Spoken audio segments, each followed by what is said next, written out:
So now we're going to turn to actually characterize what those skill shortages look like and the surpluses, and what it would cost to eliminate literacy skill shortages in the Quebec economy, and what those investments would yield by way of benefits, including increases in earnings.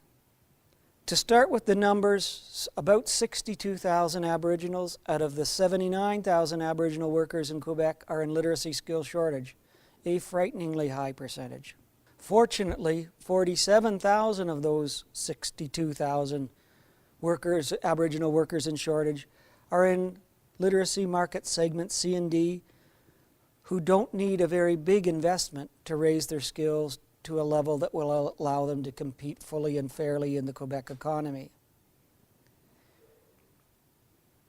If we use that data and say, given what their learning needs are, how much would it take to fix Aboriginal literacy skill shortages in Quebec, we're looking at a bill for band members of about $100 million, split roughly $42 million to $58 million for on and off reserve Aboriginals, and an additional about $84 million to deal with other Aboriginals living off reserve, mostly Métis and Innu Aboriginals living in northern Quebec. Those are big numbers, and it isn't clear whether individuals, their employers, or governments should bear this cost.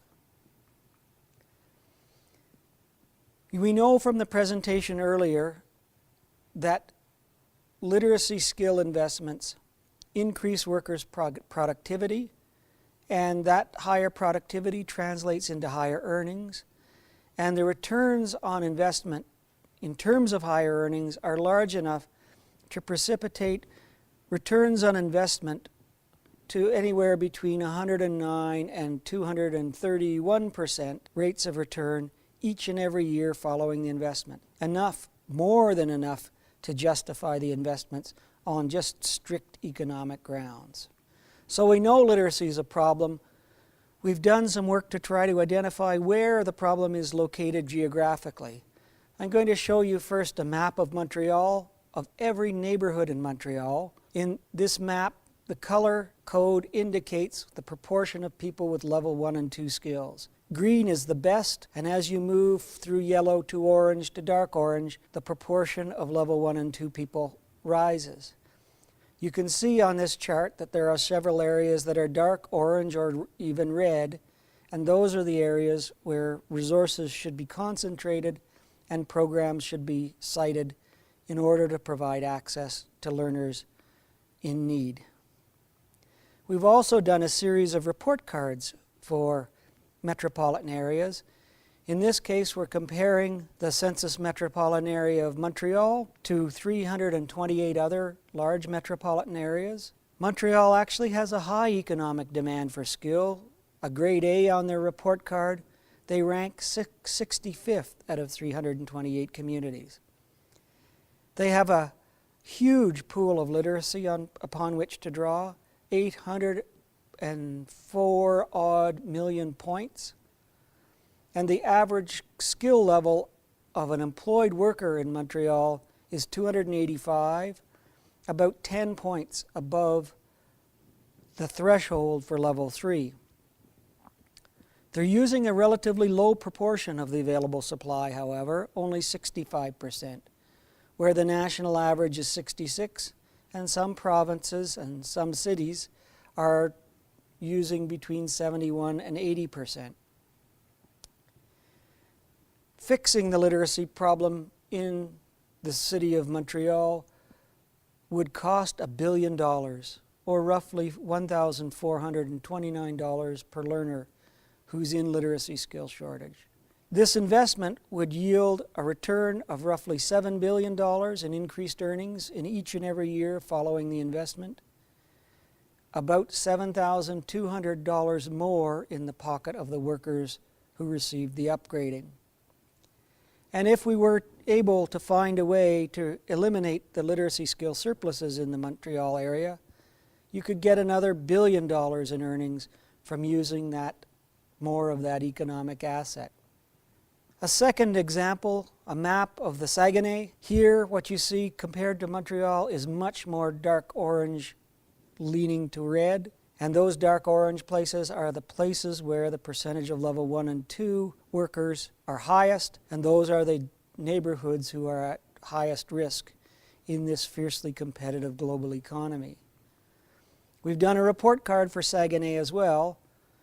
Unlike Montreal that had a grade of A, Saguenay only has an economic demand that grades them B. They're 109th out of 328 communities. They have a much smaller pool of literacy upon which to depend, 34 million points. The average skill is about the same as Montreal, 286 of an employed worker, and they're only using 58% of the available supply. So efforts to raise the demand for labor and the skill intensity of employment, if they were able to raise that utilization rate, they could get economic benefit very rapidly. Fixing literacy skill shortages in the employed population in the Saguenay would cost $43 million, about $1,200 a learner, and that investment would yield $235 million more in revenue or earnings, about $6,600 per worker trained. And finally, one would expect an increase of $51 million in earnings were you able to find a way to use the surplus literacy that already exists and is currently not being used. A third example, this one for Val-d'Or, it rates even worse in terms of economic demand, a grade C. It's 161st in this ranking of 328 communities. It has a much smaller pool, yet again, of literacy skill upon which to rely, 6.7 million points. The average score is 281, about the same as the other two communities, and the utilization rate is 64%, a little better than the Saguenay, but trailing Montreal by a significant degree. The cost of fixing literacy skill shortages in Val-d'Or, about $12 million or $1,400 per person who needs training, so a little more than the other communities. That investment would yield a return of $59 million in earnings increases, about $7,100 per trainee. And our earnings increase of some $11 million were we able to use the surplus skills that are already there in Val-d'Or by increasing employment and skill demand.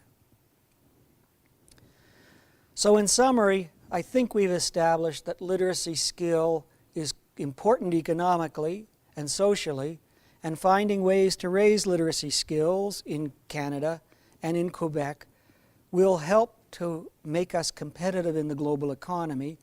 They would also allow us to reduce inequality in all the things we value most: employment, earnings, health, and social engagement. And the plight of Aboriginal peoples in the Canadian economy and in the Quebec economy is that they have lower skills, they work in jobs that demand less skill, so pay less, and they're far more likely to be in literacy skill shortage. This is troubling because Aboriginal populations are one of the fastest growing populations in the country. Their birth rates are higher, and so they will form a bigger share of net labor force growth in the future, and their skills matter to our collective success.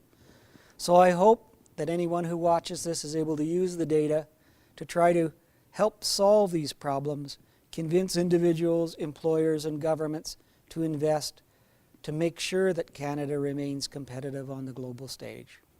Thank you. Want to know more about literacy? Go to any of the following websites shown on the screen: the website for Data Angel, the website for Statistics Canada, the website for Bow Valley College, or the website for the Canadian Council on Learning. You'll find out about how important literacy is to Canada's future economic competitiveness and our collective well-being. Thank you.